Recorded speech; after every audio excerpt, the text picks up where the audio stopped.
sélectionnés avec les Un match comme les autres, l'affirmation est signée Jean-Pierre Papin. Après la rencontre, une sorte de mot d'ordre pour ne pas se laisser envahir par la pression du résultat. Papin a laissé Demont, Carrière et Kovacevic sur le banc pour titulariser Boukari, Laurenti et Kader Mangane. Le Sénégalais arrivé fin août de Berne. La première partie de cette rencontre est très ouverte avec beaucoup d'espace et quelques fautes techniques comme ce ballon donné dans l'axe récupéré par Youssouf Hadji qui se présente devant Vedran Rougneux qui évite un premier tacle et bute sur le gardien croate de Lens. Monsieur Coué demande à Youssouf Hadji de se relever, pas de pénalty et pourtant vous allez le voir, Youssouf Hadji écarte le ballon et vient bien buter contre Vedran Rougneux. Pas de pénalty en tout cas sur ce coup-là. La première période est assez équilibrée mais les meilleures occasions sont plutôt pour les Nancéens avec un Marc-Antoine Fortuné virevoltant sur son côté droit qui apporte beaucoup de ballons mais à chaque fois Rougneux se met face aux attaquants nancéens. On apprécie le très bon travail et le double sombrero de Marc-Antoine Fortuné. On attendait une équipe lensoise plutôt défensive, c'est ce que Jean-Pierre Papin avait demandé, en tout cas avec clamé haut et fort cette semaine, en disant que d'abord il s'attacherait à bien défendre et ensuite il verrait pour contre-attaquer. C'est pas vraiment le cas, l'équipe lensoise est plutôt bien organisée, assez bien placée, mais n'a pas eu d'occasion jusqu'à cette 25e minute et l'ouverture du score signée Kanga à Calais.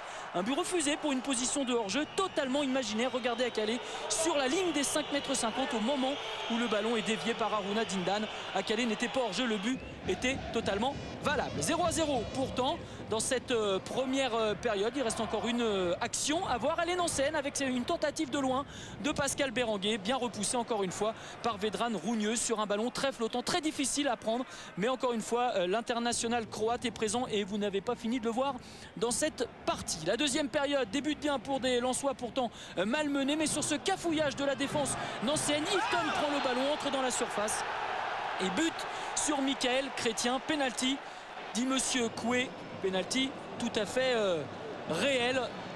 Chrétien vient prendre la jambe d'appui d'Hilton, le capitaine lensois, très bon encore une fois aujourd'hui. C'est Harouna Dindan qui se présente face à Gennaro Brassigliano. 70e minute de jeu et ouverture du score pour les Lensois, ouverture du compteur but en championnat pour Harouna Dindan et ça permet au public lensois, toujours derrière son équipe, de voir enfin un but à Bollaard cette saison. Jamais Lens n'avait marqué, jamais Lens n'avait encaissé de but non plus cette saison. Ça fait 1-0 pour Lens. Nancy va reprendre sa marche vers le but de Vedran Rougneux avec toujours le même très bon gardien lensois sur cette frappe de Fortuné. C'est encore Rougneux qui repousse. On voit des Lensois bien repliés, bien organisés.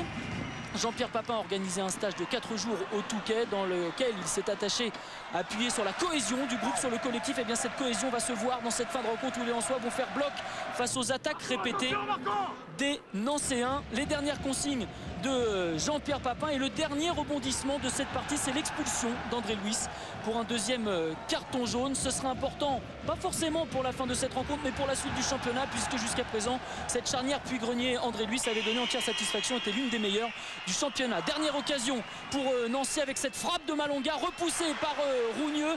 Les attaquants nancéens se précipitent, ciseaux de Youssouf Hadji, mais Rougneux bloque cette dernière balle. Nancy s'incline pour la première fois et Lens gagne enfin en championnat cette saison, dans la douleur certes, mais avec de bonnes bases de travail. C'est dès cet après-midi que Jean-Pierre Papin a senti son groupe capable de réaliser un bon coup. On écoute l'entraîneur lensois au micro de Marc Libra. J'avais senti à la causerie qu'ils étaient vraiment dedans, qu'il y avait vraiment un esprit de conquête. Et je crois que sur le match qu'on a fait aujourd'hui, bien sûr, tout n'est pas parfait, mais 3 points, c'était primordial.